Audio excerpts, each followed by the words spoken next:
If you'd say something Hey worth guys, hearing. what are you doing? What does it look like? Yeah, we're surfing the World Wide Web. Having trouble divining this one? Well, let me ask you this. What's your prediction? Prediction? Yes, prediction.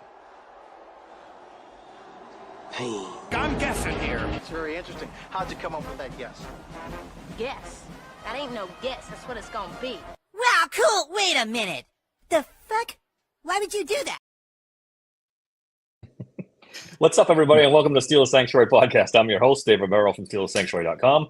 We got Trent and Bob with us today. Dave will not be joining us. We got a little trouble getting all four of us on. That's why the 10:30 start time today. Guys, how's it going this morning? Wonderful. Good. Let's jump right into the injury report. The Steelers and the Seahawks are in a little bit of trouble here. Let me go through the Steelers first. Deshaun Elliott, Joey Porter Jr., and Derek Harmon are out. Nick Herbig will return. That's good news. The Seahawks are going to be without Nick Emenwari and cornerback Devin Witherspoon. The Joey Porter Jr. one kind of snuck up on us. Mm-hmm.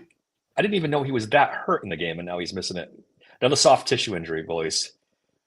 There needs to be an investigation with this freaking. We cannot avoid soft tissue issues right now. Like it's as soon as they changed, yeah, 100%. You know, this new strength and conditioning staff, like it's just something that keeps creeping up. So, like, I mean, I know it hits all teams, but it just feels like it's a lot of prominent players that keep popping up on the injury report for us. So many Steelers with soft injury. It's incredible. At what point do we? I don't know. Maybe it's a coincidence. Maybe it's just a bad string of luck. But man, it's a lot. This is a lot. Yeah, you know, I mean, sorry, Bob. It's going to be interesting to see what the secondary does to adjust, because you know, obviously with Ramsey and Slay, we have the depth to cover for it. You would think Brandon Echols will play the nickel here, although there's been reports that they're thinking he's going to play more outside, which I kind of think would be a mistake. But at the same time, the Seahawks, if ever you're going to play a team with Echols on the outside, him playing Njigba one-on-one is probably not as big of a mismatch, because Njigba is really probably best at slot receiver, and right now he's their number one. So I think if any week you could get away with it, because let's face it, you know, and I'm sure we'll get into this, Seattle's game plan is not going to be to throw the ball 40 times. Right. It's interesting. I go back to like hearing guys talk about Dick LeBeau and the way that Dick LeBeau conditioned players and had their stretch techniques and certain warm-ups and things they did. And they talked about never having these soft tissue issues. So like, is this like new age version of like strength and conditioning that's becoming more of an issue and a liability than it is actually helping players? Or like, is LeBeau was doing very old school stuff and calisthenic type stuff and nothing that's like groundbreaking? And I mean, player after player, if you listen to the way they talked about this guy, they talked about how they didn't have soft tissue issues at Pittsburgh. Even guys that came in from other organizations talked about they had more issues other places than they did with Dick LeBeau. Mm-hmm. This is your defensive coordinator. He's not a strength and conditioning coach. What did he know that our staff doesn't know? That's where I'm at. Well, I think dig him up, bring him back. Yeah, I think that's where you also get into the fact that Dick LeBeau was a Hall of Fame cornerback, and probably knew more about it. And bear in mind, you know, the J.J. Reddicks of the world always discount the players from the 50s and 60s, but Dick LeBeau obviously was a player from the 50s and 60s who wasn't a fucking plumber, who knew how to take care of his body, and you know, fuck JJ Redick. So that's all I have to say about that. Going back to the how they're going to use the corners, I think they leave Jalen Ramsey the way he was last week, and you put Brandon Echols outside. I think that's a no-brainer. I don't think you mess with what Jalen Ramsey did. You'll be fine with, like you said, this wide receiver core is not exactly going to wow you. So just leave Echols on the outside with Slay, and don't tinker too much with what was one of the only things that worked on defense last week. Jalen Ramsey playing well. I wouldn't mess with that dynamic at all. Yeah, I agree. Hey, I do want to say something real quick, because I'm in Fairhope, Alabama for a wedding, which is why, you know, I'm in the business center. But yesterday, tell you a little bit about the power of wearing Steelers gear. Walking around with my daughters in this little beach town here for the wedding, and I walk into this used bookstore with my daughters, and the sister of Gary Ballman, who was a tight end and wide receiver for the Steelers in the 60s, played with Bobby Lane and Big Daddy Lipscomb and all that. And I had to look him up because I didn't know who he was, but he played with the Steelers for 10, 12 years, had a long career. And she talked to me, and she had met Big Daddy Lipscomb and all that good stuff. And, it's just amazing when you wear Steelers stuff. And I don't think any other fan base is like this, where you walk around and you just bump into, you have friends everywhere you go, which in today's really nice to have. Right. That's awesome. But I told her I would give her a shout out on the podcast. So if you're watching, I lived up to it. There you go. Bob, a man of his word, a man of the people. A man of the people. My daughters were a little frustrated because we stood there talking Steelers for 30 minutes, but hey, All right. The big news this week, the Steelers signed Jabril Peppers with the Deshaun Elliott injury. That's a pretty good signing overall. I know we went back and forth between him and Justin Simmons there, yeah, but the Steelers settled on Peppers. I think I'd prefer Peppers over Simmons at this point. I don't know what you guys think. I think with the Joey Porter injury, it probably becomes a little more important. And, of the two, at least you could say Peppers was in a training camp. Yeah. And for whatever reason, they moved on, which, again, still seems like a weird move for them. I know they said he wasn't a roster fit, but at least you got a guy who's a little closer to having live game action. And I'm really surprised at this point. Sounds to me like Simmons might pull an Amari Cooper if he does sign somewhere and just say, I wouldn't be so. If he signs in Denver, ceremonial retirement is coming soon after. Yeah. Yeah. I that's a pretty good call out, Bob. I like talking about the fact that Peppers he's in game shape, and we need a guy who's able to step in and play right now. And I think that the other side of the coin with Jabril Peppers is he fits this thing that Pittsburgh's wanting to do this year as far as moving these guys around. They want Jalen Ramsey to be versatile and move around a lot. They're moving around Chuck Clark. They're moving around Juan Thornhill a little bit, and they're trying to disguise their coverages better, at least through week one, than what they have done in the past. And Peppers is a guy that you can do that with also. He's played a ton of snaps in a lot of different spots. So this is a guy that wants and Dave and I were talking about this a little bit before we got live, but if he has the playbook down this week, we might start to see some of it this week. But if not, he's still going to see it probably week 2, week 3, while Elliott's out. I like it. I like the signing. That's you got to hope they just put a. Go ahead, Dave. Go ahead, Bob. Go ahead. No, I was just going to say you got to hope at this point. Terrell Austin's defense is not Dick LeBeau's defense. This isn't the complicated defense of the Steelers' past. You got to hope he's picked up on a lot of it, but at the very least, they have put him, hey, in dime, you're going to play here, maybe I doubt because they play so much nickel, maybe that would be where we don't necessarily see him, but at least in dime or something like that. Then again, maybe we do. I want to believe that he's better than Chuck Clark right off the bat. I know Chuck Clark's going to play, and I thought Chuck Clark did a good job last week. I'm not disparaging him. I just think Jabril Peppers is probably better. And obviously we want Deshaun Elliott on the field as soon as we can. So, it's a nice depth piece, and it could be an interesting piece. Yeah, you wonder how many snaps he will play this week. He only got signed on Monday? Yeah. So he's only been here a week. And I read somewhere where the Steelers only played dime 3 or 4 times last week total. So I don't know. Yeah. How many dime snaps he's going to get. It's hard to see him getting a big role this week, but going forward, definitely as long as Elliott's out. And I agree with you. I think he's probably better than Chuck Clark too. That's a better option overall.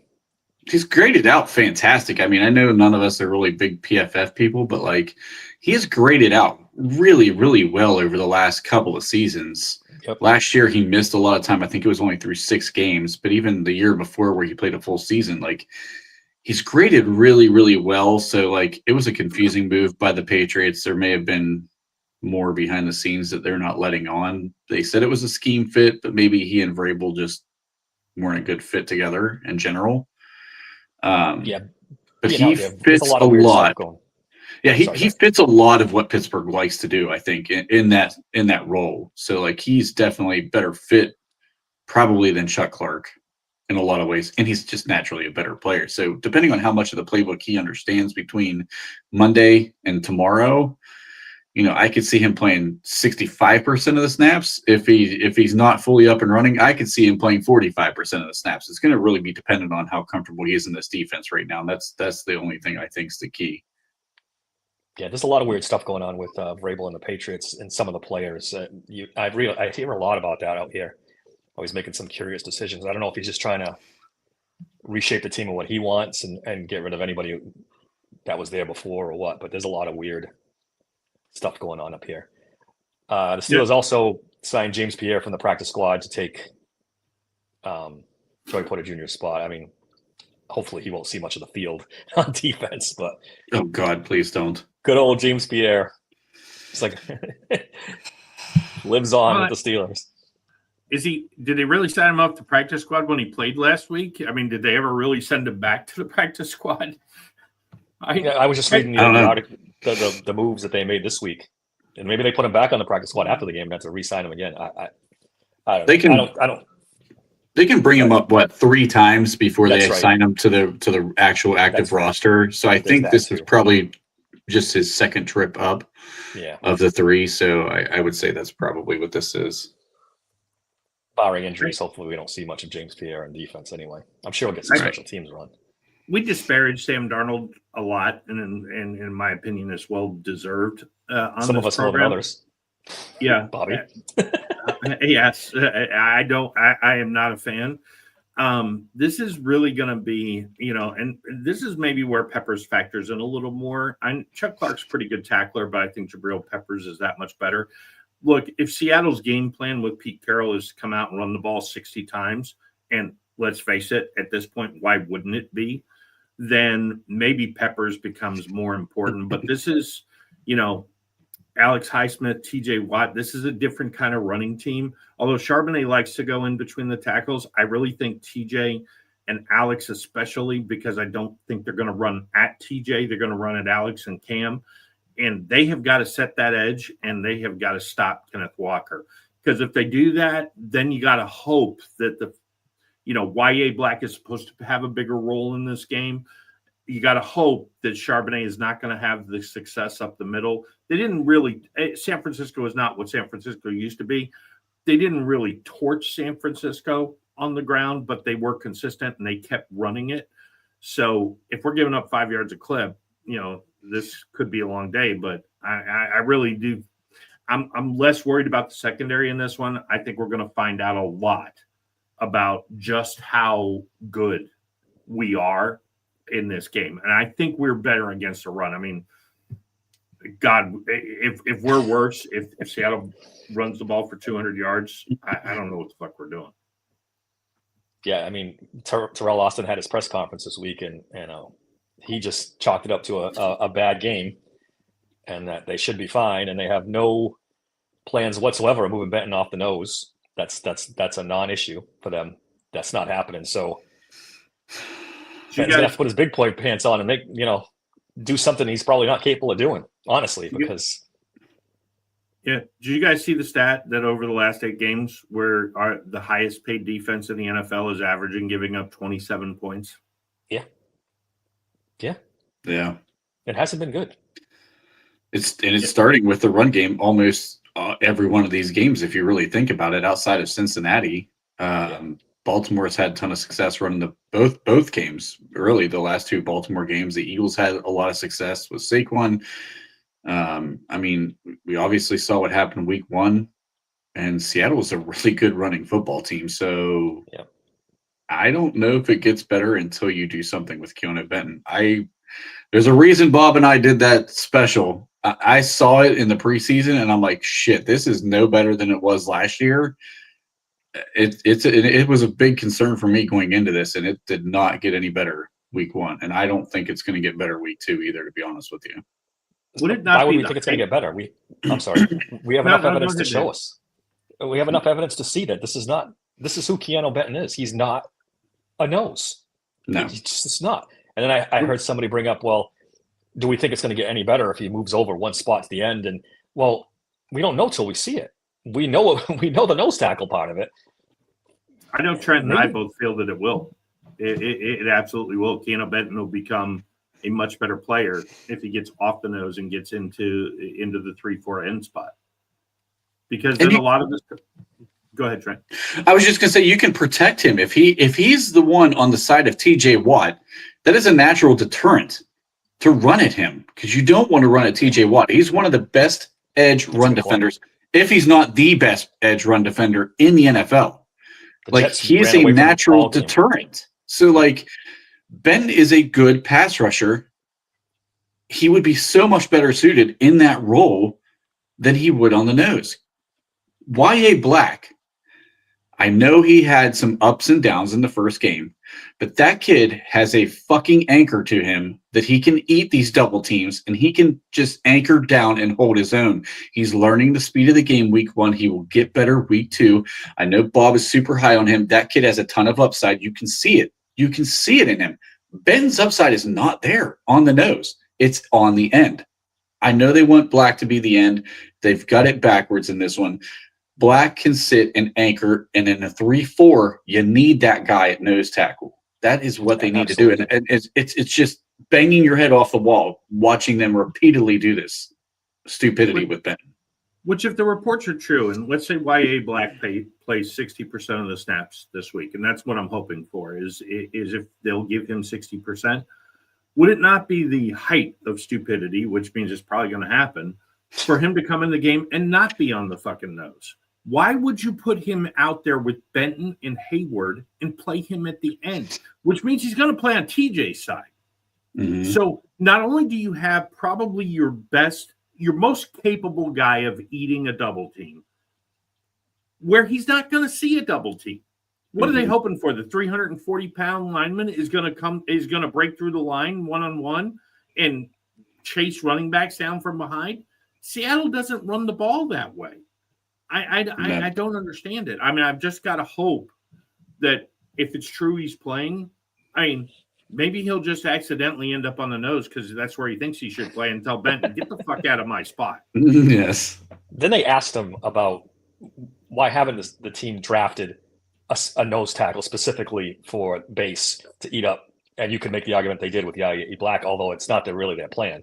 They plan him to use on the end the whole. But beside that, his answer was just so telling. He's like, well, we're not going to draft a player specific for, 20% of the plays because teams play nickel, teams play 3 wide receivers more and more now. They don't. Are you not watching the Steelers games? Teams don't line up with 3 wide receivers against the Steelers anymore. They see the weakness and they line up in base and heavy packages more and more against the Steelers. You got to play them out of that, which means you got to get players that can force them out of that. But the Steelers, it's just on defense. Just doesn't seem to be a coherent plan or self-scouting where, okay, we're going to watch the film. This guy's not working. Let's move. Let's make it. They don't do it. They stubbornly stick to their guns. And it's like, what are we doing? I'll add this point to this as well, because the other part of this, to me, Y.A. Black being able to anchor down will make Peyton Wilson, Peyton Wilson and Patrick Queen both more effective. Yeah. He will make them much better football players because the linemen can't climb to the second level. At the same pace they're climbing to the second level right now to get these guys, you have to open up. You got these guys who can run 4-4 at linebacker, 4-5 at linebacker between the two guys. And Holcomb can run too. You want to force these teams to the edge.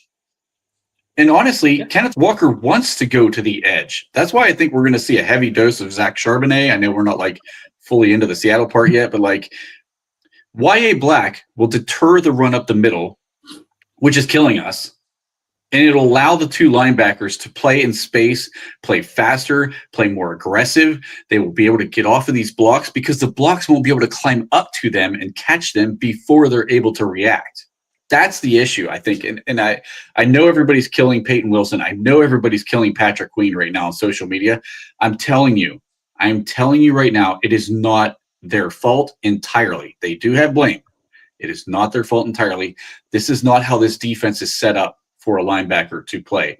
They should be playing in space free. Think about Foot and Ferrier in those days when they had Casey Hampton in front of them.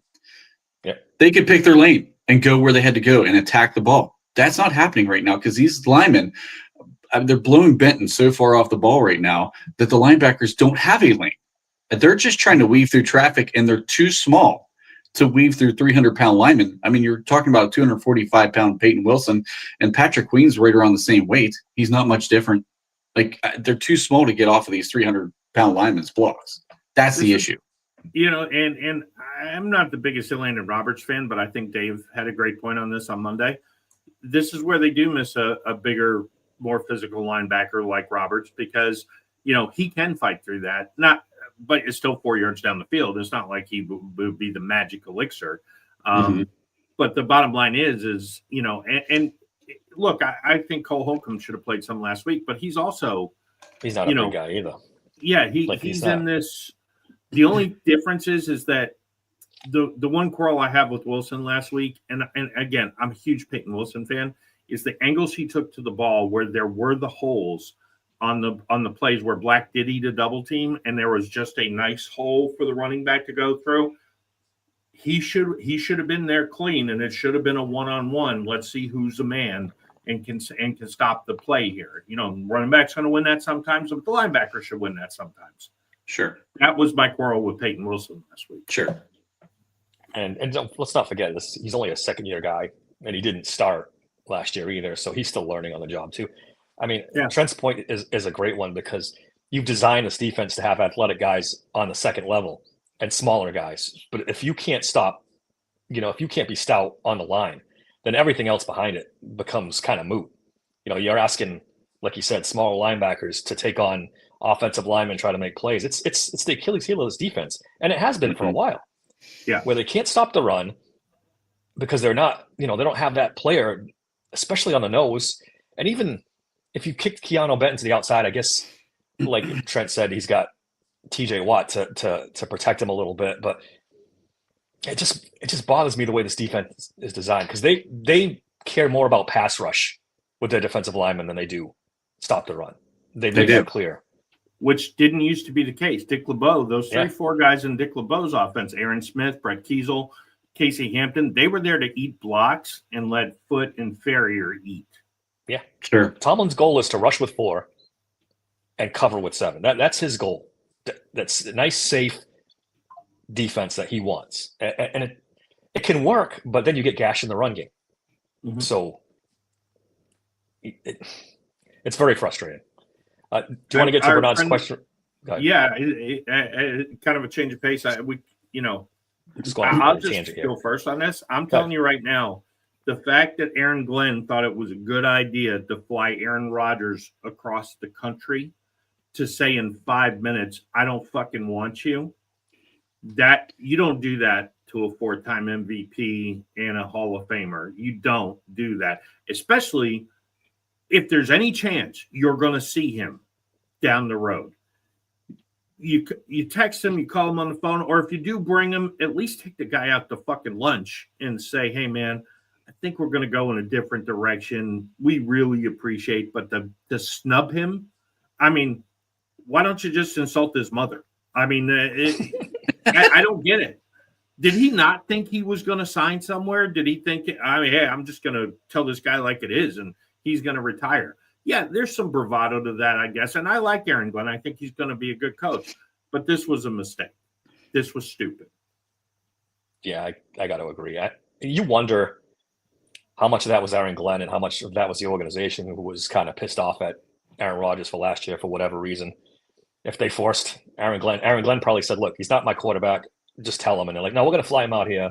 Who knows? The Jets organization's a disaster. So it could have been any number of things. I don't know if I'd put it squarely on Aaron Glenn. I think he's a smart guy. I don't think he would do something purposefully that dumb, but who knows? Maybe he. And I still think he's going to be a good coach. I mean, I do too.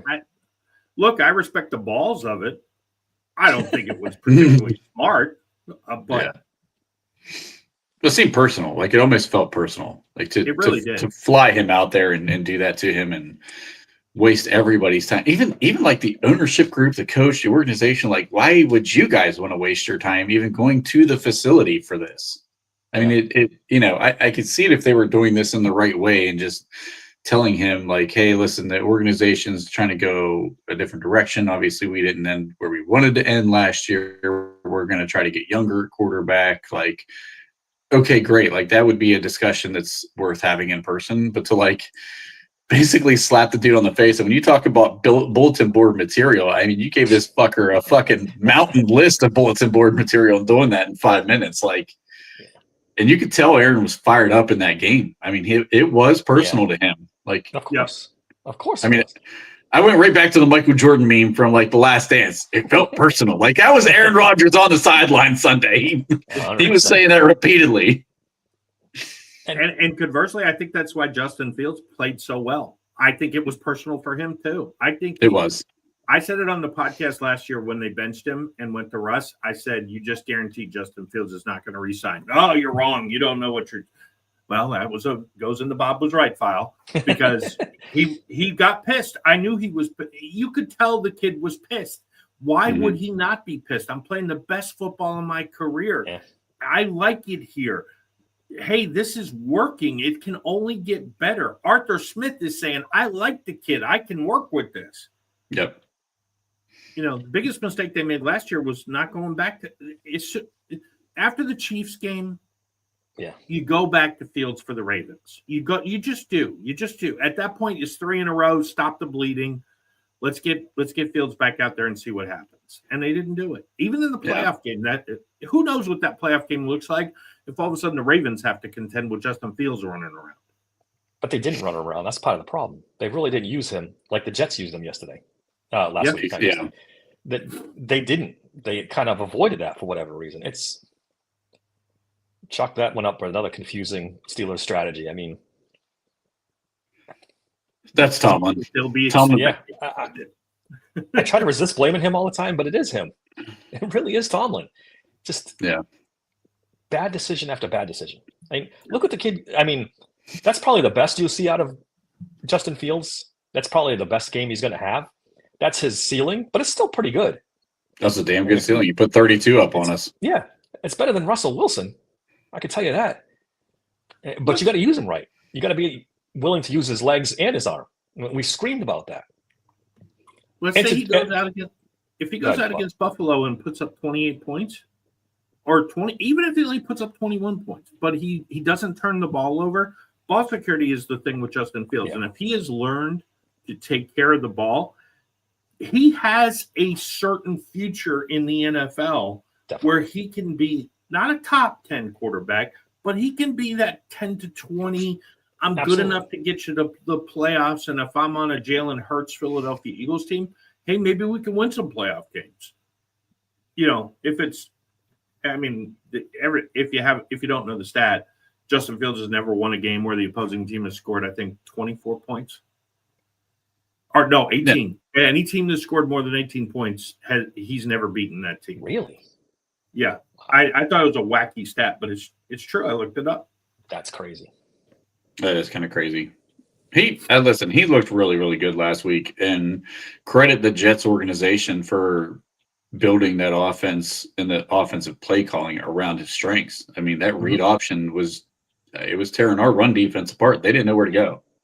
Yep. And they weren't, for whatever reason, prepared for it. I mean, you'd think you'd know what the kid's capable of, but then again, we didn't use him, so maybe they didn't. I don't know. No. Maybe nobody for Pittsburgh's ever seen his Chicago tape. But I mean, even the throws. I mean, he made throws in that game, like tight window throws. I know Juan Thornhill was really close on one, but he fitted in there. Patrick Queen was really close on a couple. He fitted in there. I mean, I think we saw kind of peak Justin Fields in that Sunday game, and the Jets used him in all the right ways. And I feel like it just built his confidence, and that's why he was making the throws. We didn't do that. You know, so both organizations probably came out ahead Aaron's what Tomlin likes. Fields obviously looked really good week 1 for the Jets, but I think the way that they all went about it was wrong. The way we treated Fields was wrong. The way Glenn and the Jets organization treated Rodgers was wrong. So it was kind of a wash from both ends, I think. Yeah, and in this case, 2 wrongs might actually make a right for both of them. Sure. And the reason we thought you were wrong about him being pissed and leaving the Steelers is the kid handled it so well. And Justin Fields did not complain a peep about being benched, about staying on the bench. One thing you can say about him is he's a great kid, and he's not one that's going to rock the boat. Maybe to his detriment a little bit, because maybe if he made a bigger stink, something would have been different. But speaking of great kids, I was happy to see this in chat this week. Trent has some feelings about our man who is probably the most hated man in Steelers Nation right now, Broderick Jones. I love Broderick Jones. I think that kid's a great kid. I mean, if you could point me to 20 first-round picks in the NFL right now that could handle the situations that kid's handled with the grace that he's handled it with, the humility he's handled it with, the attitude has never faltered. I mean, this kid has a great attitude. I want him to succeed because of the person that he is and the way that he's going about his business. He's taken full ownership for all of his struggles each year in the NFL so far. And he did it again on Sunday. And I thought it was really telling the way that Aaron came to his defense in Aaron's press conference. I mean, Aaron really came to Broderick's defense, and there's probably 2 sides of this. Number one, it's self-preservation. That's your left tackle. You need your left tackle to have confidence and to play well.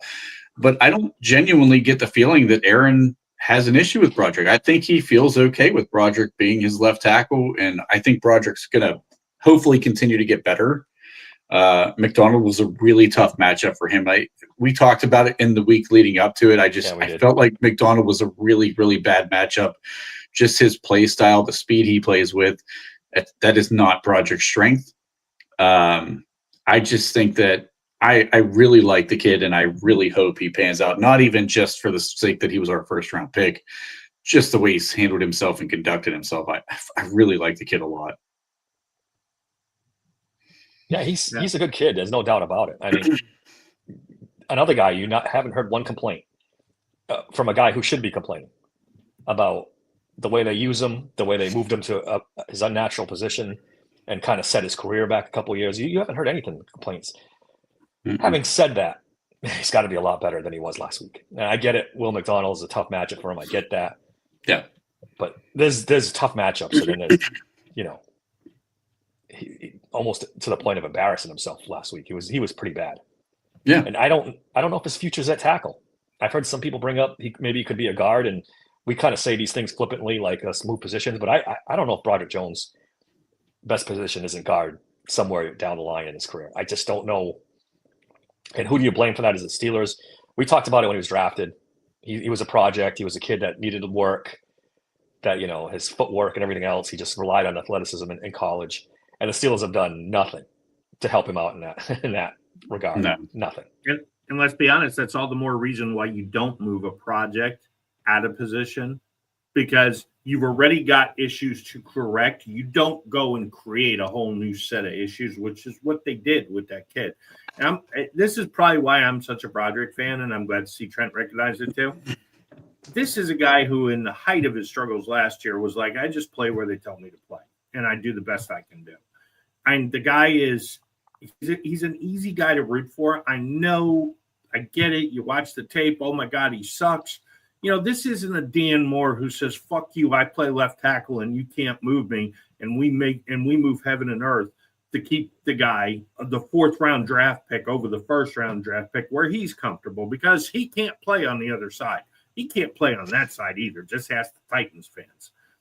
Yeah. I think, as a matter of fact, I don't know how it graded out at PFF, but he actually gave up more pressures than Broderick, which imagine how impossible that sounds. But if you watch that game, it was really bad. It was really bad. I mean, I that's why I like that kid. I hope he succeeds. It's the same thing for Fatanu. I mean, I still don't like the draft pick, but he's another easy guy to root for. You know, we haven't had easy guys to root for the last 5 or 6 years, and these two kids are. Yep. Yeah. No, I agree. It's just, at what point, do we start looking at the offensive line coach? I know a lot of the fans and people on X do, but the Steelers, did they not see this? It's just year after year of just bad offensive line play.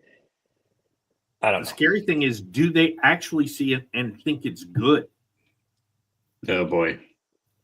You can make excuses for Mason McCormick and Zach Frazier and say, look where they're at versus, Broderick Jones. Now, first of all, I disagree with Bob on this one. Troy Fautanu was a phenomenal fucking pick. I love that kid. I think he's going to be an absolute stud. And the question was, should he have stayed at left tackle and Broderick stayed at right tackle? In my opinion, I think there was a better argument to be made there, but they wanted Broderick to be the left tackle because he's got the size and the athleticism. And you have that height difference with Fautanu, even though the arm length is there. So there's a lot of arguments going back and forth about that. But I think Fautanu is going to be a really good player. You got to remember, this is basically game 2 for him that we saw. Yeah. He's going to continue to get better. And in fairness, he's probably shown he's, of the two, probably as of right this second, more competent than Broderick is. I don't and John's pointing out, Washington, and Trent made this point the other night too. Washington can make a big difference here. He really can. He could, but the Steelers going to do it because I'm still waiting for them to do it. To give Broderick Jones more help with Washington. They don't seem to want to do it. This is the game to really do it though, because getting into the Seattle, first of all, if you watched our lead up to the draft coverage, I love Nick Emenwari. I think he's the next great safety in the NFL. I know Trent doesn't feel the same way, but the fact that Witherspoon is not going to play in this game is big. Do we have a number 2 wide receivers? 2 out of the 3 of us think we do. 1 of us doesn't.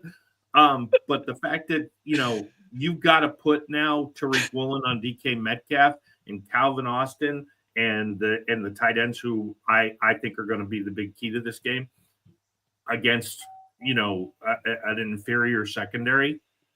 I mean, it's going to be interesting. I think you could max protect with Washington here and not lose a whole lot. So, yeah, I think this is a good point by John.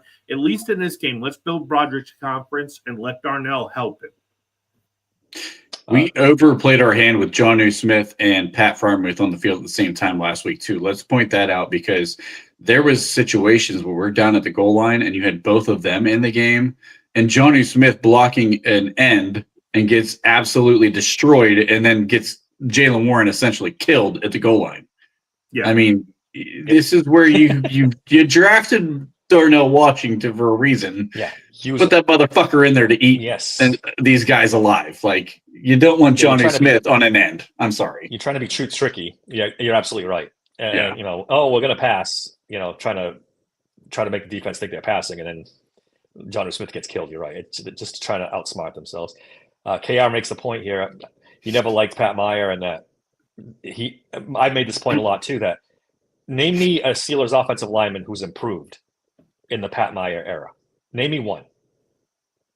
That's improved. I mean, you could kind of say Zach Frazier, but I think it has absolutely nothing to do with Pat Meyer. No, it has everything to do with how great that kid is. Yes. I mean, he's right. We had a perfectly fine James Daniels, who was, an average guard, but a decent guard. And his play seemed to dip once Pat Meyer got here because he forced everybody into his system, which is kind of a unique kind of, I can't explain it as well as some other guys can, but from what I've read, it's kind of unique the way he wants the guys to pass block and all this. And it's just, I don't know what the Steelers see in him because the results on the field. Well, I think if you look at the way that the tackles specifically play in his system, they're always in retreat first. And if you watch some other teams, and I'm going to use bad examples here, but if you watch San Francisco, for example, and you watch Trent Williams and the way he pass protects, or Joe Alt for the Chargers, they're not in this full retreat mode right off the bat. They're trying to get that punch out there quick and slow the pass rush down. And especially for a guy like Broderick Jones that struggles against speed rushers, that would help him because he has the athleticism and he has the strength to play with these guys. But when they get their first full step in, they're gone. And that's the issue, is he's retreating right on the snap of the ball instead of having that punch in the attack right off the bat to at least get a hand on the shoulder. And I know Broderick Jones has a pretty shitty punch, but again, I think that goes back to the Pat Meyer issues, is he's not teaching the punch to be effective and slow these speed rushers down to allow somebody like him to really learn how to eat that block up and hold his own. Because you saw Will McDonald also start using speed to power in that game, and that caused one of those issues where he had Broderick Jones just absolutely on skates, and there was nothing Jones could do about it. And I think that's a system, when you want to talk about Pat Meyer being an issue, that's the issue, is you're in straight retreat mode, and these speed guys are eating the tackles alive instead of allowing the tackles to kind of have some attack to them first and then get into the retreat because they've slowed the guy down. That's the biggest issue, I think, for Broderick and possibly Fautanu, but Fautanu handled it a little better. Our man Sid here is becoming a loyal follower. Look, here's the thing. I want to kind of see if Anthony Richardson can punt. You got to take shots at Anthony Richardson. I know we can't get away from him. Look, I mean, honestly, at this point, you know what he might be a really good thing at? Maybe like a linebacker. I know we've thought tight end, running back. Hey, maybe he could be like Bettis and have the halfback pass in his repertoire. He's going to be a quarterback. Maybe not a good one, but he's going to be a quarterback. Yeah, he'll look great at the CFL or XFL. That's where it's going, unfortunately, for him. He looks awesome holding a clipboard. I mean, he can hold the fuck out of a clipboard. Oh boy, the Anthony Richardson slander is getting bad. John's got a kind of an interesting point here about the fixer uppers and things like that. I don't know that they feel like they're risking Aaron Rodgers' health. I mean, I know a lot of fans do when you put him behind that offensive line, but I think that's a valid thing to have. And we'll talk about quarterbacks in the months coming up, but are you really going to draft a quarterback to put it? Let's say they do go out and pick one of these fixer-upper quarterbacks. Who the fuck's going to do that on the Steelers? And that's a concern for me. Someone in. Yeah, this coaching staff with a rookie quarterback just terrifies me. I mean, we saw it with KP.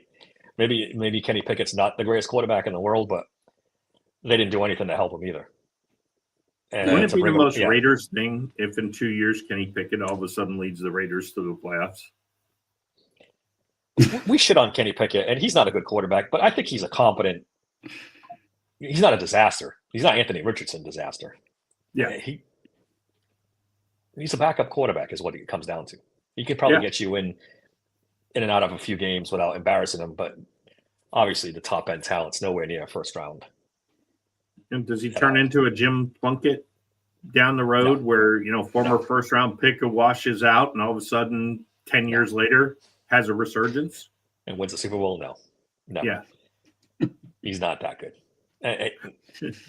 But to the main point of this coaching staff and how it would develop a quarterback, that terrifies me. Because the more we see this quarterback class, I think you guys will agree, there's some holes in this class. These quarterbacks have not looked great so far. No, in college. So I don't know if you guys saw this, but Ben really went off on Broderick. I just got one thing to say, and I love Ben, but you stuck up for fucking Dan Moore. You could shut the fuck up, Ben, about this. I mean, you're sitting there telling us how much you like the fact that Dan Moore would always help you up after he got you sacked. Aaron seems to think the same about Broderick. So until Aaron starts complaining about Broderick, sit this one out. Well, I'd kind of argue that his judgment was clouded because he played with him and they were clearly friends, or he clearly liked Dan Moore. Yeah. This is more of an unbiased view from Ben, just looking at it without the bias of liking the guy. Mm-hmm. And if you listen to him, he thinks Aaron Rodgers is going to be killed by week 3 if this kid, and he's probably right. It has to get better. It just has to, because Aaron Rodgers is not going to make it through the season with games like that.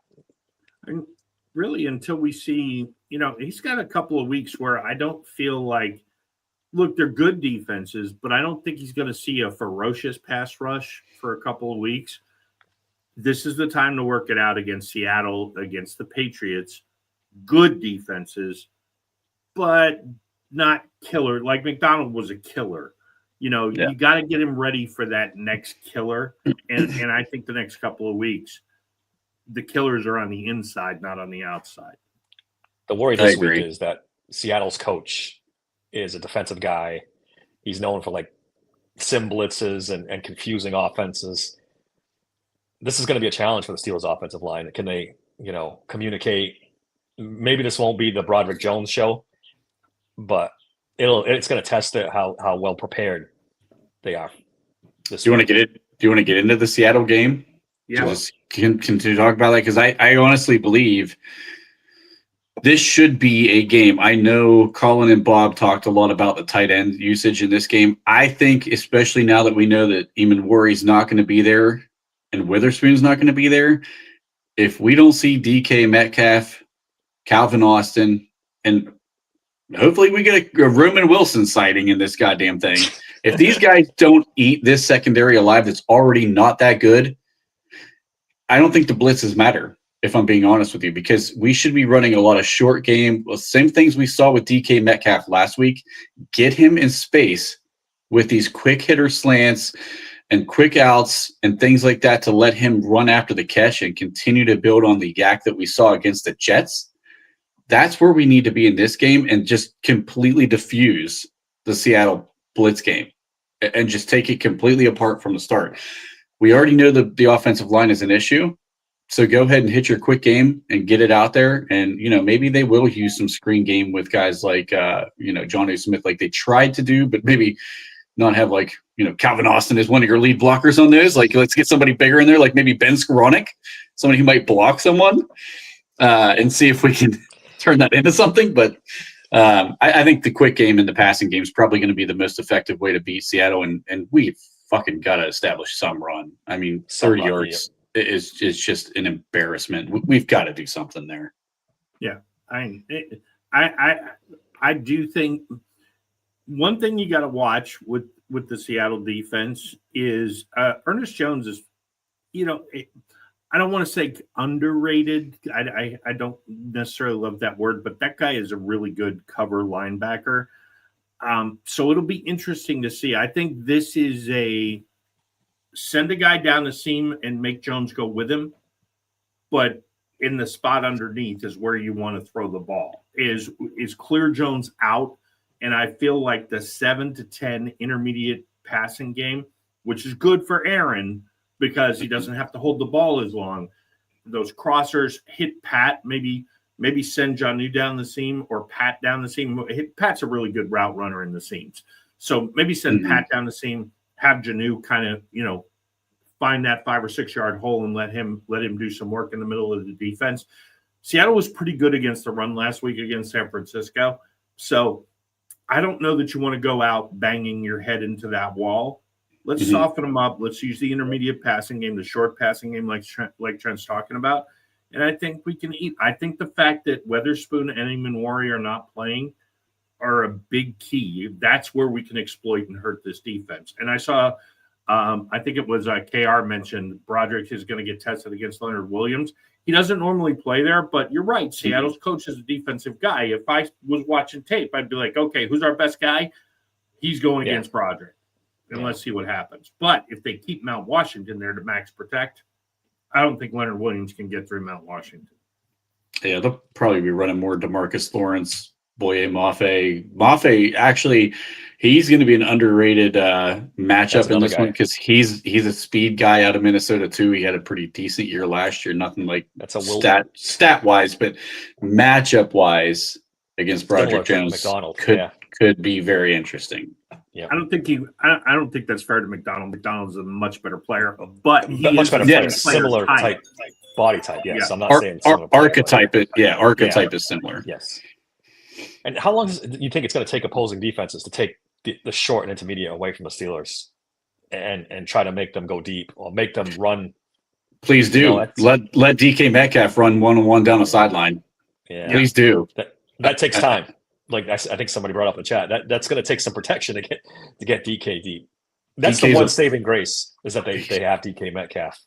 The one difference in DK over George, though, I will say, because when we first happened, I kind of made the point they're similar receivers. The one thing about DK is George Pickens has to get about 20 yards down the field to get enough separation for that one-on-one ball. DK has to get about 8. And there's a big difference. So he could throw the deep go ball a lot sooner to DK than he could to George Pickens. Because DK, if he gets you on his hip, I'm sorry, there is nobody in the NFL who can come over the top of that monster, and unless it's a bad throw. If it's a good throw, that's a completion. It just is. Yeah. Yeah. You play one safety over the top and force the rest of the guys to win one-on-one. That seems to be which opens up the intermediate passing game, which is, that's why you got to pick your poison. I think Trent's right. They do. Good luck going one. I don't think any defensive coordinator walks out there and say, boy, they're killing us with the short and intermediate passing game. Let's play DK Metcalf one-on-one, see how that works for us. Yeah, but I would feel better if I'm Seattle. I would feel better about eliminating the deep ball with DK Metcalf and continuing to have the guy over the top on that side than I am trying to take away the short game, because eventually you're going to bank on the fact that Broderick Jones or someone on the offensive line screws up and they get to Aaron and it's a drive killer. If you let DK Metcalf go one-on-one, this dude is a freaking touchdown waiting to happen in a one-on-one situation, because not only can he go up and get the ball and he's big and tall and strong, he can run away from you in a hurry. Like, he's got that kind of speed. I mean, he is the speed of Roman Wilson with the size of an absolute freaking monster. So you don't want to put your secondary in that situation. I would bank on the short game and something going wrong before I let DK Metcalf one-on-one on a depleted secondary. I was more thinking like teams dropping linebackers because they don't really have fear of the run game. So you're dropping linebackers in that intermediate route and take that stuff away. There's ways around this. The Steelers are kind of one-dimensional on offense. It's the quick passing game, right? They don't have a run game, and they'd have the deep pass. I think it's a little early to say we don't have a run game. Let's see how we do against Seattle. I think they're going to struggle against Seattle. I don't think there's going to be. They're not going to run for 200 yards against Seattle, but I do think they'll have more success against this defense than they did against the Jets. I think the short intermediate game, so Seattle will obviously adjust to that. And if they drop linebackers, great, because that's going to open up the run game. Mm-hmm. So like there's different variations of how the game can play out. So like if Seattle's going to drop their linebackers in coverage, that means they're going to be a nickel most of the game. And they're going to be trying to get guys out in space and have 7 DBs or 6 DBs on the field with the linebackers dropping into these short intermediate areas. And that should allow the offensive line to climb to the second level to get to the linebackers, so they're not blowing up the run game the way we saw the Jets do it last week. And that should give Jaylen Warren, who has a lot of burst. I mean, we talked about he looks like the fastest guy out of the backfield right now. Oh, he definitely is. Should give him some room to operate. And something he does well, he does work well in short spaces. So like if he can get a little bit of a head start, he can make something happen. So like you have some really good interior guys. Bob's talked about this quite a bit with Seattle. If you can get the linebackers to back off to allow the offensive line to climb to the second level, like we want that intermediate pass game to open the run game in this one. I think that's the only way we have success running the ball. Yeah, I totally agree. Yeah. And this is a question for Trent for sure. God, please, for the love of fucking God, get Kenneth Gainwell off the field in running situations. Everything we're hearing, boy, the Steelers are absolutely smitten with Kenneth Gainwell. They fucking love him. I don't know if that's going to happen. I think Gainwell is going to be a big part of this game plan throughout the season. Is Kenneth Gainwell the Cordarrelle Patterson without the meal plan? Yes. with the vision of Najee fucking Harris because he missed all the goddamn cutbacks last week. Jesus fuck, get him. He can catch the ball all he wants. He can be on third downs all he wants. Quit giving him the football in the run game. He sucks. I'm a little disappointed with the lack of burst in him too. There was a couple times, I think I mentioned this last week, where he could have got the edge and made a big play, and he just doesn't have the wheels to do it. So, yeah, I don't know. Our man Greg breaking Dave's heart. Adam Schefter reported that Dolphins aren't interested in trading. That's bullshit. I want to tell you right now. That thing's ready to explode. Implode, I should say. Yeah. Tyreek Hill will not. He might not be a Steeler, but he will not be a Dolphin by the trade deadline. He'll be gone. Look, if the Chiefs lose to the Eagles, which is possible, that's a very good it's more than destination. possible. Yeah. Do the Chiefs say, okay, whatever we got to do, get Tyreek back?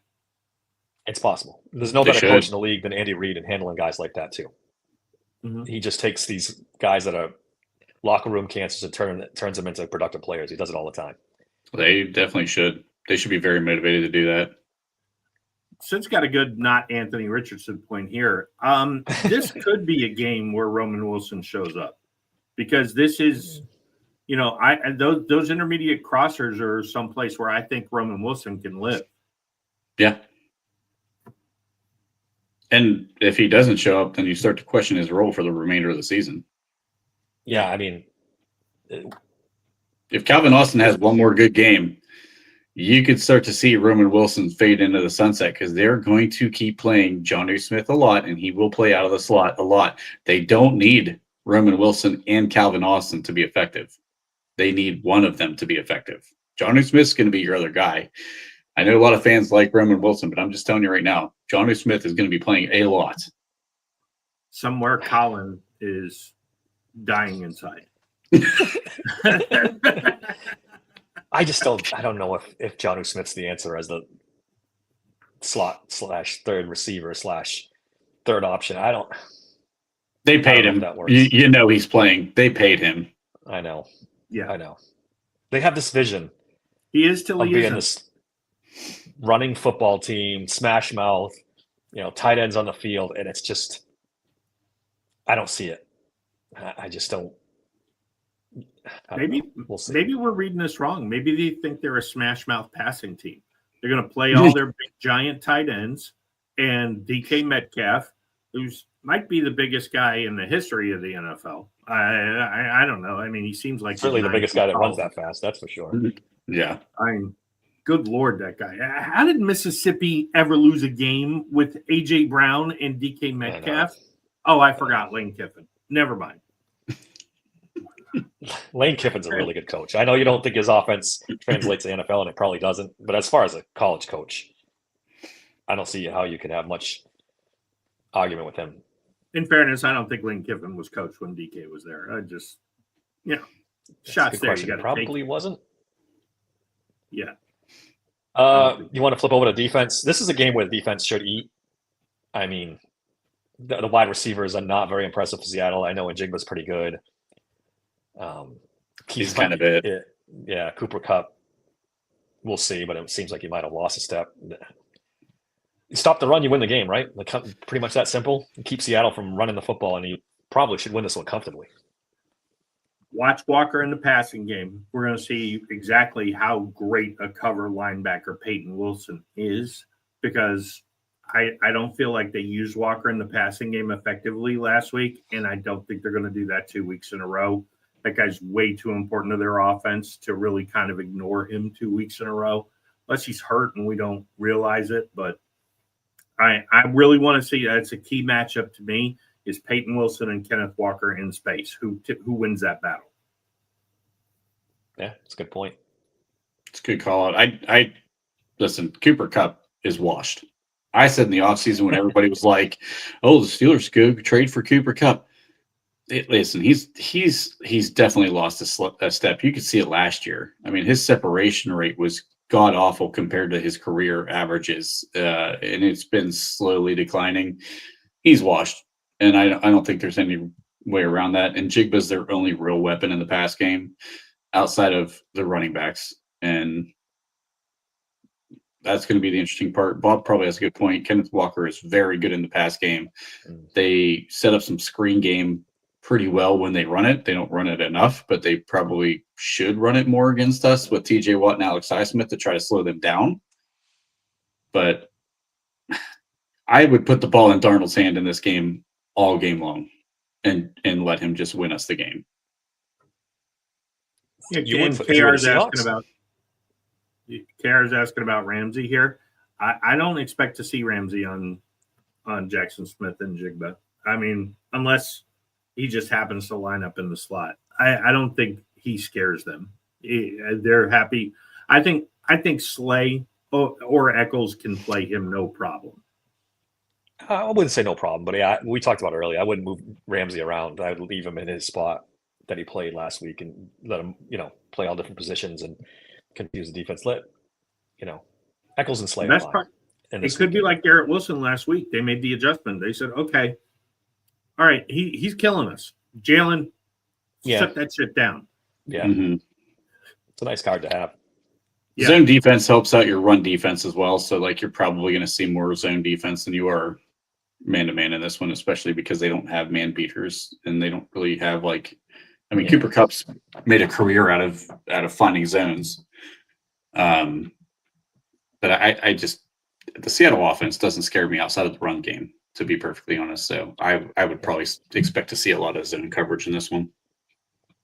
I expect this offensive line isn't very good either. TJ better have a big game. Yeah, this is a TJ game, and what you would think.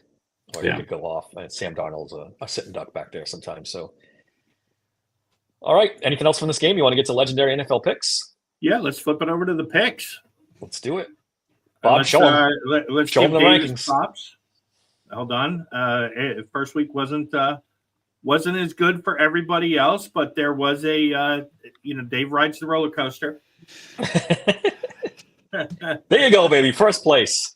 First Go place. That'll be interesting. So, and Picking race up for the second rear is back on, here. boys. The race for second is on. All right, let's start it out. The Buffalo Bills are at the New York Jets. They're giving the Jets 6.5 points. Buffalo coming off that incredible comeback against the Ravens. I'm taking the Bills. I don't know how you can take the Jets in this game. I know it's in New York, but Buffalo's just too good. I agree. I think the performance that we saw from Josh Allen, he looks like the MVP coming back to play like the MVP again this year. I mean, it's hard to bet against that guy. So I'm definitely with you on the Bills. I'm so tempted because of the line here at 6.5 with the Jets. And I do think the Jets, they might only win 5 or 6 games, but they're going to be in every game. I think it'll be like that this week or the week against the Steelers. I just think the Bills are that much better. I think this is a touchdown game. So I got to go with the Bills here. How do we play out for the Thursday night game? I know I took Green Bay. Did you? I was the only one who took the Commanders. All right. So fell a game further behind there, but although I will say, when they scored, it was 27-18, and then they got the ball back. How do you miss a wide open guy on 4th down, Jaden Daniels? What are you doing to me here? I needed the backdoor cover here. I'm telling you, the Washington regression is coming. I think so that too. team's all that great. I really Yeah, don't. luckily they play the Jets and the Giants and Cowboys 4 times. So Yeah. there's 4 wins right there. Speaking of the Cowboys, they're at home against the New York Giants, giving the Giants 4.5. Cowboys 4.5 point favorites, and the Giants are bad. They were really bad. I'm taking the Cowboys. I have no faith in that Giants team.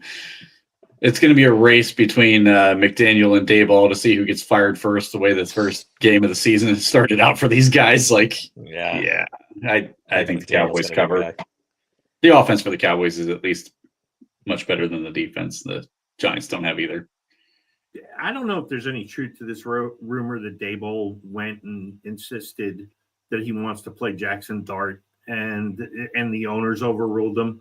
Why would the owners overrule going to your first round draft pick for Russell fucking Wilson? I could see if they said, "Hey, put Jameson." This might be the 2 worst teams in football. But I think the Giants defense is really good. Because the Cowboys defense is terrible. I mean, they played as high of a level they could play against the Eagles, and they played pretty well, Bob. If there wasn't a lightning storm, I feel like the Eagles, when they turn that ball over, go down and win that game by 17 points. I don't think there's going to be a lightning storm here. That being said, the Giants offense, I will never bet on Russell Wilson for anything. So I'm going Cowboys here. Yeah, I'm holding my nose and going Cowboys. I'm taking the Cowboys too. There's no way the Giants go on the road. I like their defense. Whenever they start my man, I'll start betting on the Giants. But until then, Cowboys. Shedeur, he's getting traded. See the reports they're not even letting Shedeur run the scout team. I was like, why did you draft him? Why? I don't get the owner, because he's not the type of quarterback that the coach or the general manager likes. Yeah, it's not their type of guy. So as much as I shit on Shedeur Sanders, it's the worst possible place he could have gone. It's not. They don't want him. And everybody said take the interview with the Browns on purpose, and they drafted him. It's almost like hey, let's fuck up your career as a thank you. We talked about this. You could take Shedeur Sanders and turn him into an asset, but the Browns are even blowing that.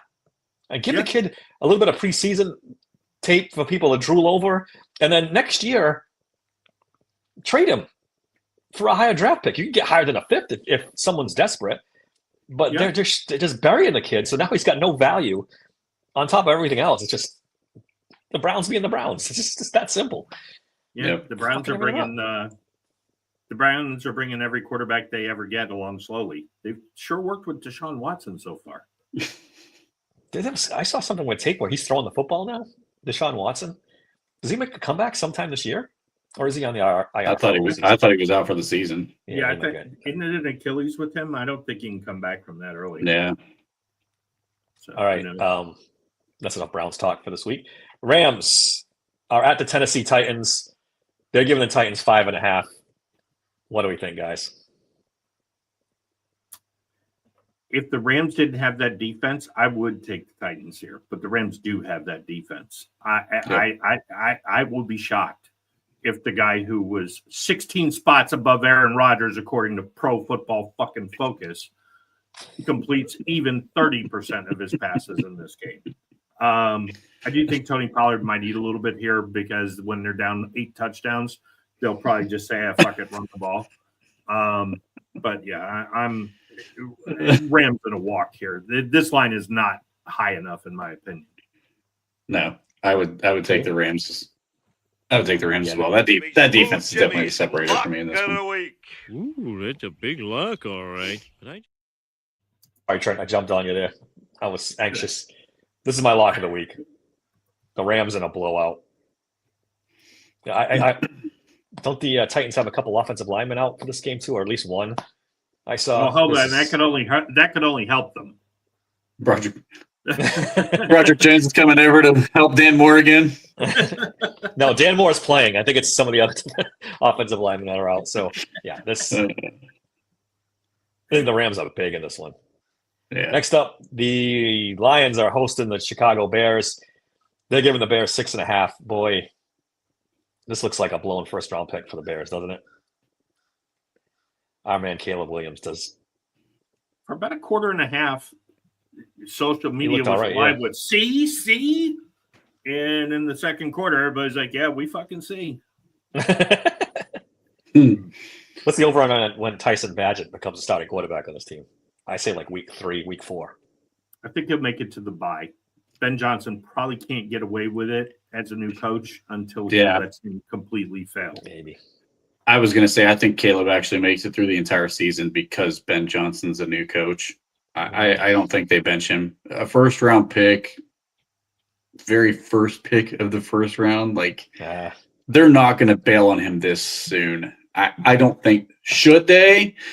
I'm not arguing they shouldn't, but they won't. They should. This kid is not – I got fucking torched for my Caleb Williams takes. Yeah. Just saying, fellas. Look where we're at. Yeah. Talking about benching it for Tyler Badgett. Throwing it out there. Well, I feel very strongly about this game. Be smooth Jimmy's. I think the Lions are going to cake. I mean, they're going That's to a walk big luck, the all Bears right. But I at home.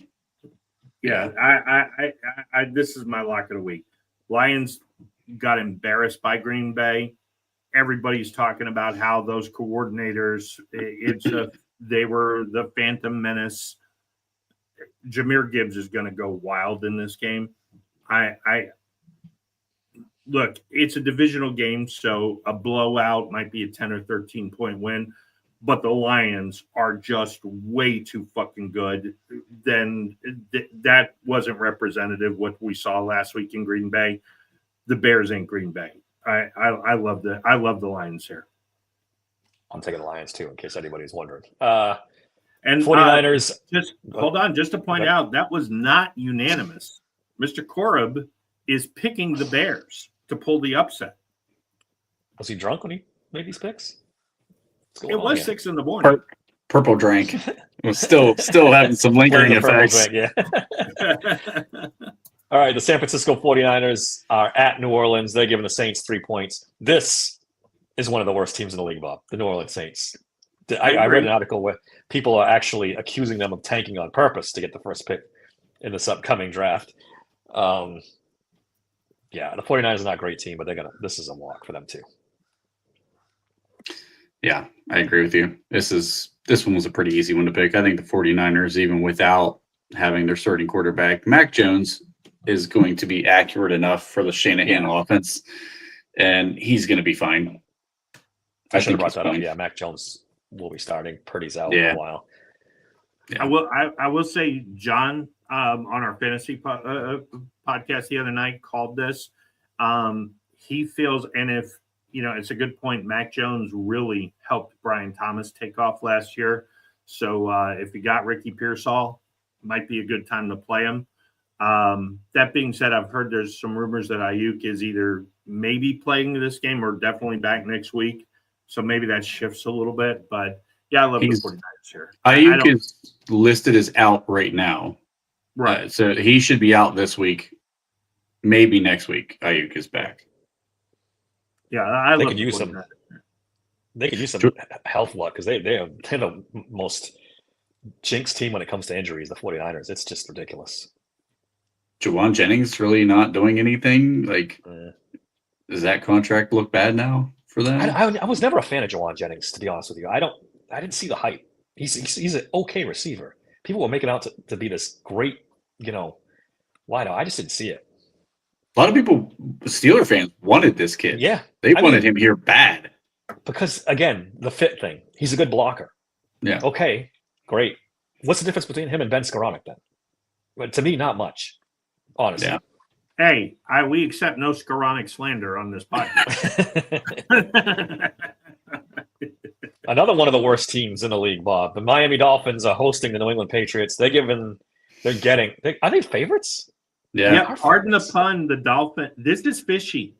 This is very fishy. Why the fuck are the Dolphins favored over the Patriots? I guess because they're at home, and the Patriots didn't look good week 1 either. But yeah, and the Dolphins are traditionally the Patriots don't play well in Miami. So I kind of get that. But man, if the Patriots lose this game, my them making the playoffs pick is in the tank. So I got to take the Patriots here. This is more about hope than reason. But that being said, I don't think Miami is very good. I love the explanation. That is the kind of hard-hitting breakdown we expect, Bob. I appreciate it. That's what you get on Legendary Picks. I'm actually taking the Patriots in this one as well. I think the Dolphins are just an absolute dumpster fire right now, and the Patriots really are working to figure things out, but you got to feel better about the trajectory right now, Drake May, over where Tua is after that last game. I mean, the Colts made him look terrible. So the dumpster fire in Miami. Drake, it is. Yeah, Drake. People are worried about Drake May up here. They are getting concerned. I don't watch the Patriots closely enough to be that concerned about it, but the radio guys here are losing their minds. Look, I think the Raiders might be better than we think they are. Honestly, after last, before you panic, everybody, it was week 1. Relax. Yeah. If it's happening in week 4, worry. Yeah. I guess he didn't have a great training camp either. So I don't know. I don't follow it that closely. He's young too. He was very young when he came out. I think he was. If I remember correctly, I think he was the youngest of the group in that like top tier quarterback class. I think he was the youngest because he was 21, just turned 21 before the draft. I think so. I think Drake May is going to be fine, and I think the Patriots cover here. I think they win. I don't think they just cover. I think they win this game pretty much outright. As much as I honestly like Mike Vrabel as a coach, he has fucked up some quarterbacks. Who? He needs Arthur Smith to come back and fix Drake May like he did Tannehill. Yeah. All he's ever had is Tannehill, right? Yeah, they didn't have any. Yeah, that's all he's ever had. Yeah. You know what? I'm going to take the Dolphins just to be different in this game. Just to be a little different. Letting us get a pick back here, Dave. I'm going to say. By the way, I forgot. We all trashed the Saints. Mr. Korab is going with the Saints. Are you kidding me? I am not. So maybe he had purple drink right after he got off work. All right. The Arizona Cardinals are at home against the Carolina Panthers, another team that's really, really bad. They're giving the Panthers 6.5. I thought the Cardinals would be better in week 1. They won, but just barely against the Saints. I'm still sticking with them. I'm going to take the Cardinals in this one. Yeah, I agree. Actually, this is my lock of the week. I think the Cardinals are going to beat the Panthers. I don't believe in Bryce Young. I don't care what the second half stats of last year looked like for that kid. So far, this kid has shown me nothing to say he's a long-term quarterback in the NFL. I don't believe in him. The organization's a train wreck. Ted McMillan can't do anything if Bryce Young can't do anything. I think the Cardinals win this game. Plus, the Cardinals' run game actually looked pretty good. That young kid, that rookie, yeah, he looked good. He didn't out-snap Connor, but man, he was freaking productive. Yeah, what's his name? Benson? Is it Benson? Is that what his name was? Yeah, He had a really, really good game for a backup running back. Bob, what do you think? This is a hard one because I go back to last year. The Cardinals are very hard to predict. It's to me, they're the hardest team to pick. I don't believe in Bryce Young, but this is the kind of game last year when we got on the Cardinals that they would turn around and lay a fucking egg. I'm going Cardinals here because I do think they are moving away from a Kyle Murray-centric offense to a run-centric offense. They've always been effective, sneaky, effective running the ball, but I think they have something with Benson here. And Connor should still be the lead back. He's still a good option, but I think they're coming with this Benson kid. And Marvin Harrison, as much as we disparaged him last year, I thought he was overdrafted. I never thought he wasn't a talented wide receiver. I just thought he's not this savior of an offense. Looks like he's figured some things out. So, I think the Cardinals have to win this. The Panthers' defense is so bad. Yeah, I didn't think it had to be better than last year when it was all-time bad. Not by much. Not by much. Yeah. They could give up another 500-point season. This is one of the worst run teams in the league. The ownership, general manager, that's terrible. Yeah. They're right up there with the worst in the league. Yeah, all right, sure. Excited about having two Panthers Saints matchups on their television schedule. That's brutal. That's brutal. The Denver Broncos are traveling to Indianapolis to play the Colts. They're giving the Colts 2.5 points. I think the Colts and Danny Dimes come back to earth against this Broncos defense. I'm taking the Broncos. I'm going with the Colts. Also took the Broncos. Colts? I'm going with the Colts in this one. I liked what I saw. I think that they found something in that defense. That defense is really, really, really underrated. And I think the Broncos saw Bo Nix struggle a little bit last week. And it's going to be interesting to see how he kind of goes against this Colts defense, Colts being at home. Got two really good coaches in the game. This one's going to be a lot of fun to watch, I think. I think the Colts actually come out and win this game. Yeah, Bob? I agree with Trent here. And actually, Huh? I think Steichen it gets the better of Peyton here because I actually think he has the better quarterback. I do not believe in Bo Nix. I think we're starting to see Oh, Bobby. how good Sean Payton, a coach, was last year and how arrogant Sean Payton will be this year because he is going to think Bo Nix, based off of last year, is Drew Brees.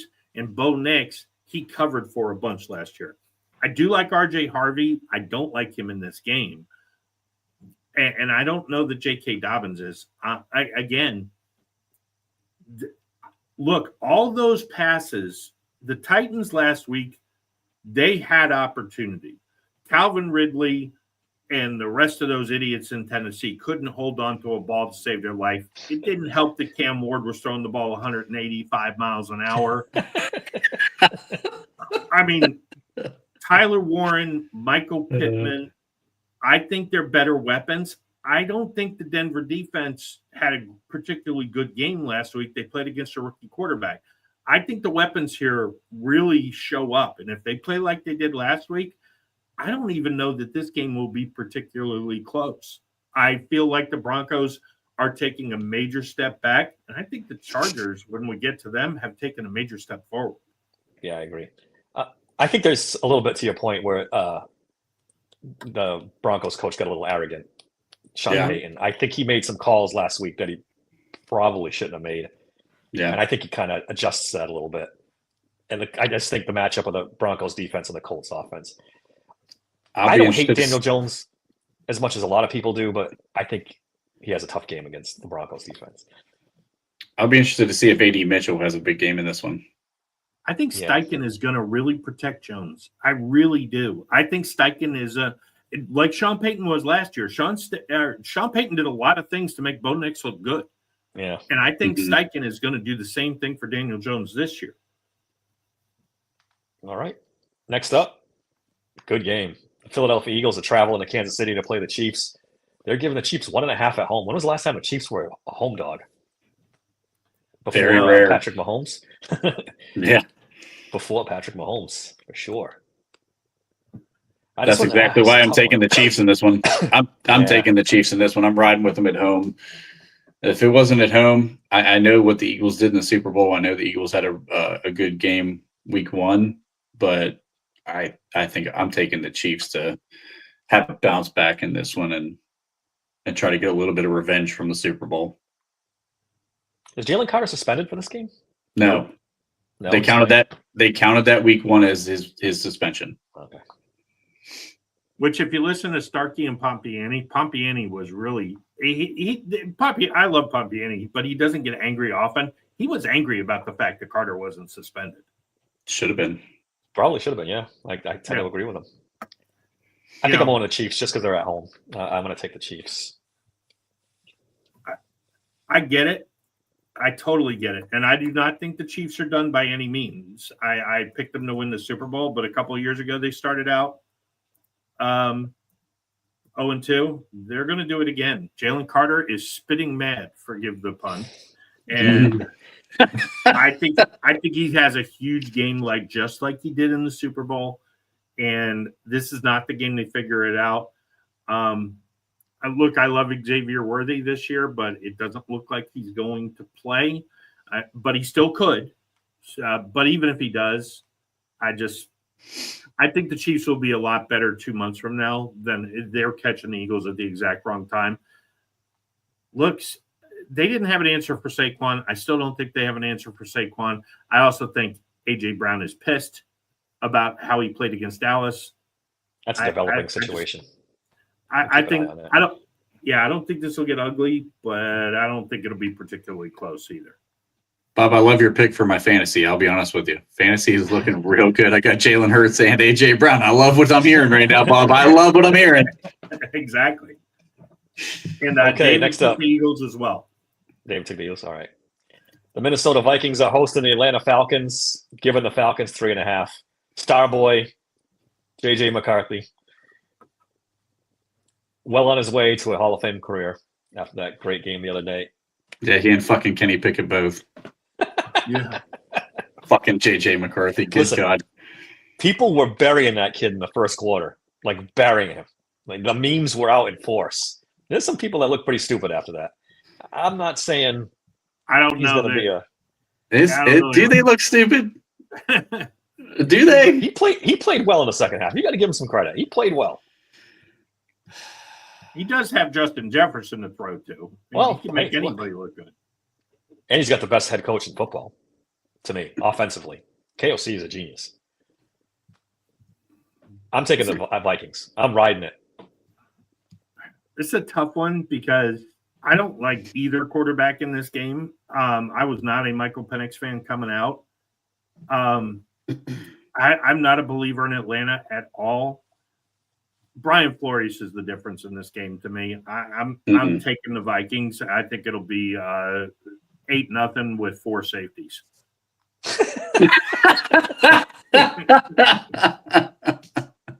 This is the best coaching staff in the league, right? With KOC and Flores together. Yeah.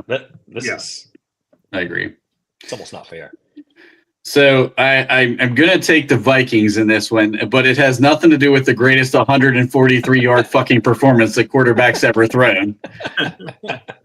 Hold your nose and take the Vikings. The fucking Falcons are just not nearly as good as everybody's making them out to be. So I knew JJ McCarthy lit the world on fire with a whopping 143 yards and a pick 6, but those 2 touchdowns totally erased everything he did wrong for 3 fucking quarters of football. So we're just going to go ahead and ride with that guy, and absolutely we'll walk him right in there to being the next fucking Fran Tarkington for Minnesota, and he's just got legend written all over him. Let's go. I could see Jordan Mason and Aaron Jones both rushing for 75 plus in this game. I agree. I do think the run game is going to be really effective in this one because the Falcons, even though they had those 2 first-round edges, they're smaller edges, and you could see the Minnesota offensive line taking control of this game. I do think that, in all seriousness, could be a deciding factor in this, along with Flores and the defense.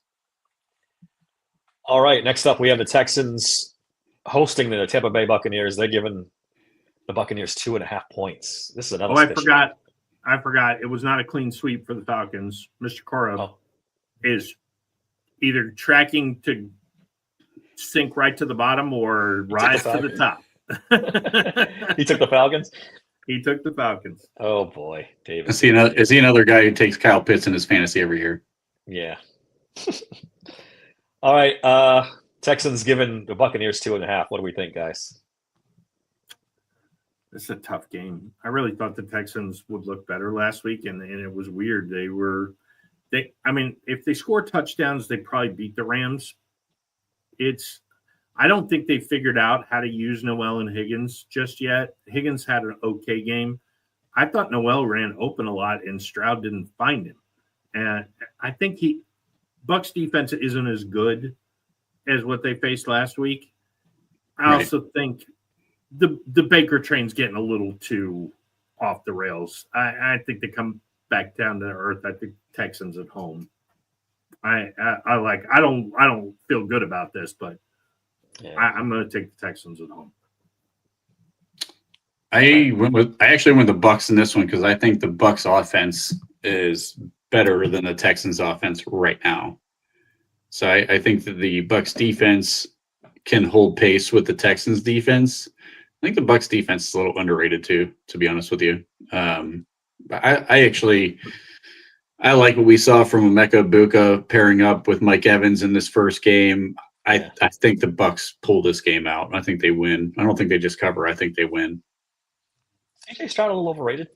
Is he not as good as people thought he was going to be? I'm starting to think so. I'm taking the Bucs. I think the Bucs went outright too. What did Dave pick? Hey, he also took the Bucs. I'm the lone supporter. I want to change my pick. I'm holding down the Alamo here. All right. Next up, we have the Los Angeles Chargers giving 3 points to the Raiders at, I almost said Oakland, Las Vegas. Bob, I agree with you. I think the Chargers are in for a big season this year. I think this is a team on the rise. Yeah. Jim Harbaugh, if anybody could screw it up, he can. But let's face it, give the devil his due. He figured out a way in San Francisco. He cheated He's a his good way coach. in Michigan. Who knows? I mean, he could have Bill Belichick, low key on the staff, training guys up right now. But I don't know that I'm a believer in the Raiders yet. I do like Pete Carroll. I think he's a good coach. And if any guy could give a guy like Harbaugh fits, I do think it's Pete Carroll. I just don't think the Raiders defense is good enough. Quentin Johnston seems to have taken a step forward, but remember this name. I loved him in the draft, Trey Harris. Trey Harris is the difference in the Chargers offense. He's not a huge role, but he does catch important passes. And I think that role will grow as the season goes on. And everybody knows how I feel about Marion Hampton. I think it's a big game for the Chargers. It's sneaky line because it's a division game at Vegas, -3. I think Geno keeps it close, but feels to me like a 10-point game. Trent, do you agree? Oh, I think Trent froze up there. Trent's No, frozen. am I back? Oh, you're back. Okay, it was like frozen up for a second. All right, I took the Chargers in this one. I actually think that team's for real. That offensive line is fucking fantastic, man. They have a stud offensive line. This could be. I think you can make an argument this is the best offensive line in football right now with the Chargers.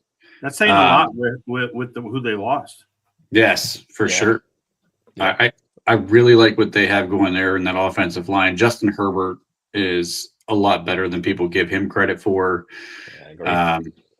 If Quentin Johnston can catch 1 out of every 3 balls that are thrown to him, this team can go somewhere. Yeah, he still had some drops. That dude he cannot catch. But yeah, Trey Harris is the future there. I feel like by midseason he's a start. Yeah, but I think the Chargers. I don't think this one's particularly close. I think they run away with this one against the Raiders. Yeah, I'm taking the Chargers. Double-digit win here. Yeah, for sure. Sid jumping on the bandwagon with Justin Herbert. Oh, not that there should be a bandwagon. Yeah. Monumental I agree. Steelers mistake. You tank for Justin Herbert. And yeah, you love Minka in the 8 games we won. Woohoo, we didn't make the fucking playoffs. Imagine where we'd be with Justin Herbert.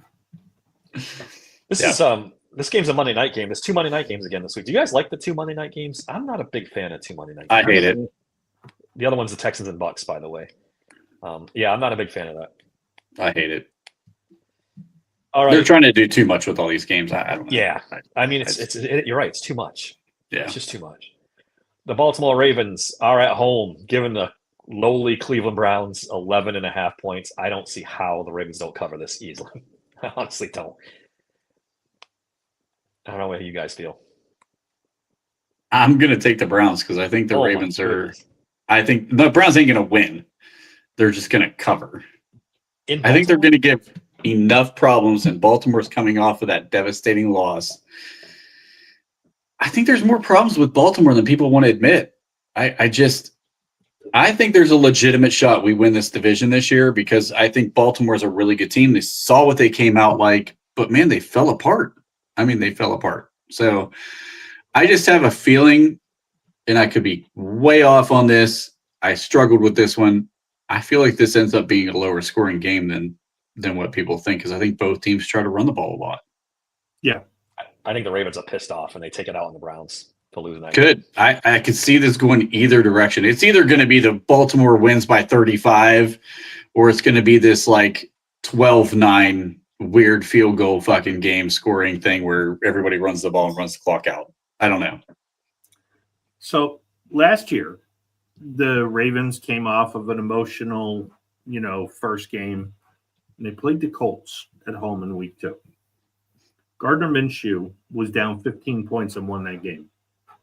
I hate this line. I hate it. And the Ravens, if this was an NFC team, I'd tell you right now, they'd win by 42. You could set a 42-point line. They'd win by 42. Yep.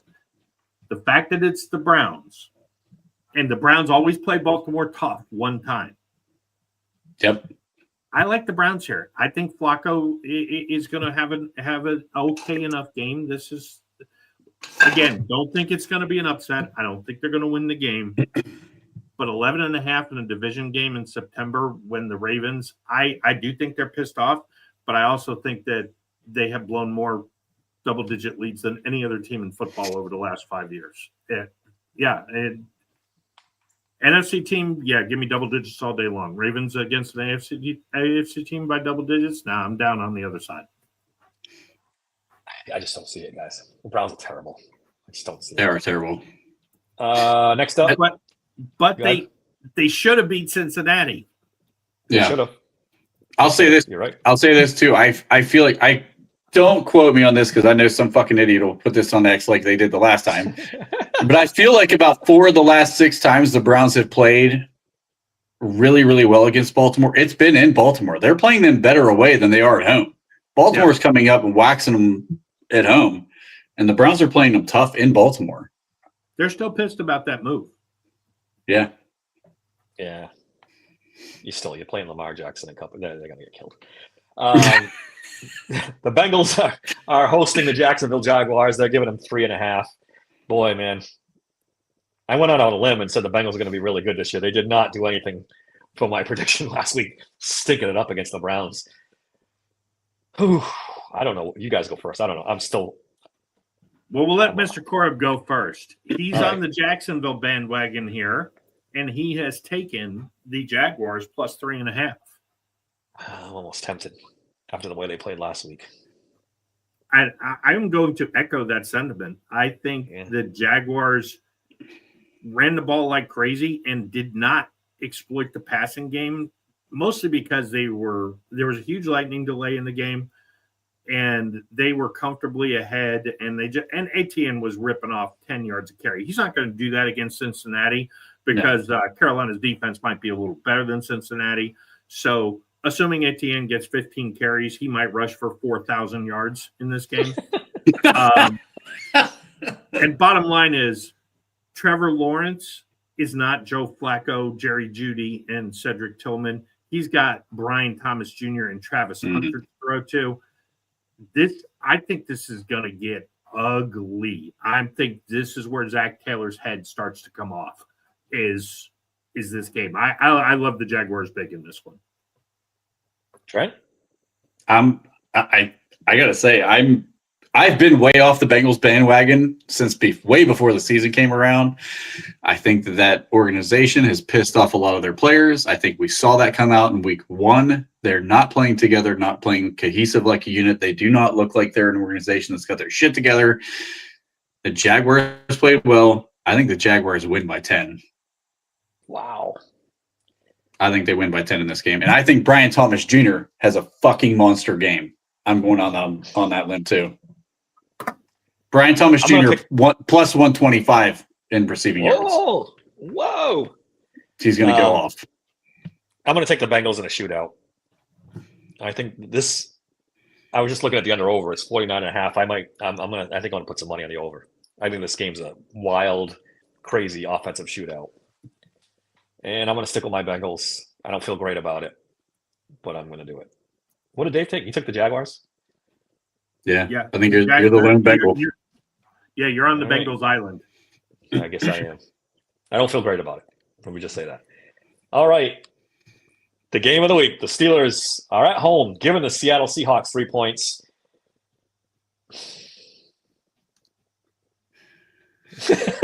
The silence is deafening. If this was... Let's let Mr. Korb go first. He didn't give us a score, but he's got the Steelers covering. And he didn't say why. Maybe it was just a gut feeling. But for those of you who didn't follow last year and who are following now, David's actually usually pretty spot on picking Steelers games. Yeah. I think that this game is a game where the defense has to play better. Seattle's run game is really good.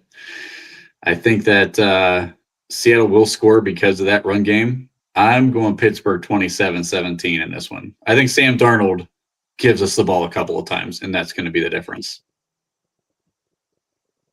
Bob?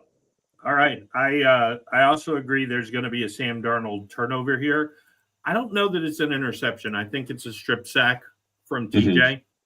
I do think the running game gets going a little bit here. I think Aaron has another good game. That's spectacular. PFF will probably make him the 85th ranked quarterback in the NFL over this. No one. doubt. No doubt. But this is a different Steelers team to me. It just feels different. And I feel like DK is going to be out for blood, but I think that's exactly why he won't blow up in this game, is because Seattle's going to do everything they can to not let DK Metcalf beat him. And this is going to be a game where we see Calvin Austin, Jonnu Smith, Pat Fryermuth, Jalen Warren really eat, and the rest of the league have to go, hey, wait a minute, are these guys actually better than we thought they were? I don't think it's quite as high scoring as last week because I do think they'll be able to run the ball in the second half and put it in the tank. I'm gonna say 24-9 Steelers. 24-9. Under over is 40.5 in this one. If this was any other quarterback than Aaron Rodgers, I would be taking the Seahawks this week. I think this is one of those Mike Tomlin stinker games. Yeah. You can smell it from a mile away. Yeah. Where he can't figure out, what's going on.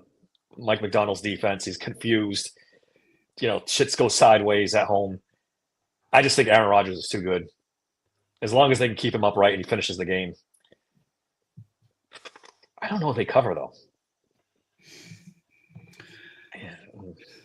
Yeah, all right. I'm going to say Steelers 20-10. They end up covering. Just because I believe Sam Darnold's going to cough the ball up in this game a couple times. Yeah. You could easily see what Bob's saying with the strip sack, and I could see an interception coming this way, too. He's going to force something to like Cooper Kupp, and Cooper Kupp's not going to have a step on his man, and somebody's going to step in front of that throw. You can just see something coming from that. Yeah, that's a great point. If he didn't seem to force it too much last week against San Francisco, and really, I mean, in my opinion, Brock Purdy. I know Dave doesn't agree with this, but I think San Francisco actually might be better off right now without Brock Purdy because, I mean, yes, if their kicker makes a couple of kicks, that's not a close game, but Brock Purdy threw some horrible, horrible interceptions. I mean, he threw it to Pearsall 3-on-1. The guy was triple covered, and he underthrew the ball. Ernest Jones was like, look what I found twice. I mean, Purdy was not good in that game. So, yeah, I do think Seattle – this will be – I feel like the Steelers will pull away in the second half. This will probably be like a 10-6 game at halftime, but then I feel like Steelers score a couple of touchdowns with off of a turnover, and that's the difference. I actually was like right with Dave on this, like when I started looking at it first, and I'm like, this feels like the game Tomlin loses that he shouldn't lose. But then I started thinking to myself, I'm like, this also feels like the game where Aaron Rodgers just makes a play that we haven't had a quarterback make, and that's what keeps us kind of ahead of the curve on this and prevents that loss. That's kind of where my mind was at with it.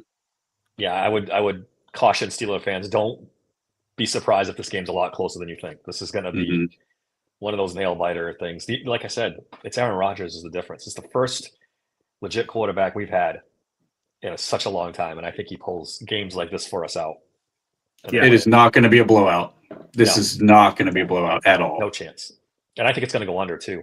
40.5's low, but I think it's going to be a low scoring game. Could be. Well, the defense, I'm expecting a big game from the defense. They've heard these stats all week. I mean, it's basically been a year now of you suck against the run, and you're playing a dynamic run team. Yes, we could continue to suck against the run, but if ever they were going to rise up and play home opener, renegade going in the fourth quarter, I mean, yeah, I think Seattle will eat a little bit in the first half, but I think in the second half they come out of the locker room fired up. They might crucify Terrell Austin at halftime of this game, so we'll see what happens. You're hearing good things about the rookie Gray Zabel too, right? He's supposed to be playing pretty well, so we'll see if they get the run game going. Out of the draft, I thought he was the best guard in the draft. If they get this run game going, it's going to be ugly, nail biting. One of those games. I don't know. Which, by the way, why is North Dakota State not a top team? I mean, every year now they're putting 3-4 guys in the pros who turn out to be monsters. Yeah, they got a pretty good program there. Well, they win their division almost every year. Yeah. Yeah. So Amber says Maybe we should move them up. They could probably replace somebody in the Big Ten. 49ers had 120 yards of yak on Seattle. Hopefully they can keep up the yak from the Jets game. Yeah, that's going to be one of the big keys of the game. That is. Without Witherspoon too, that's their sticky corner. You think that we have a good chance of that, even where he's not going to be in the back end to chase guys down with his speed. Like you would think. Steelers don't have great. Everything's lining up for the yak. Come on, DK. Like, I mean, how many yards of yak did DK have?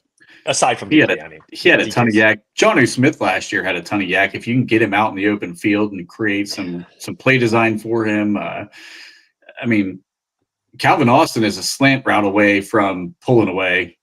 I mean, if he can get off the press coverage, you get him moving in motion. You get him. Well, they did. I mean, if you looked at what Arthur Smith did, they hit him behind. I talked to Bob a couple times. Like he was behind. They were hiding him behind Washington and Falatanu a lot in motion, and he was releasing between them, and like no one knew where the hell he was at. You can't see him behind these guys. Can't see him at all. No, that's a good. That's a good strategy. He had some really good releases off that. I saw that 3 different times in that game, and one of them was that touchdown. So like, and I don't think the catch down the sideline wasn't out of that motion, but I think he did run motion on that same play as well, though. So like they can get him moving to where the press coverage is less of an issue. This is the kind of game, I picked them 12-5 before the season and to win the division. You want to win the AFC North, you have to win this game. Yeah. This is a game you got to have for sure. All right, guys, we've gone kind of long here. Anything else before we get out of here? No, not at all. Other than we'll be back to our normal schedule next week. Yes. Apologize for the weird start, but it was unavoidable. So, guys showed up in the chat. Thanks a lot. We appreciate it. Don't forget to like and subscribe. Hit that subscribe button. That really helps us out a lot.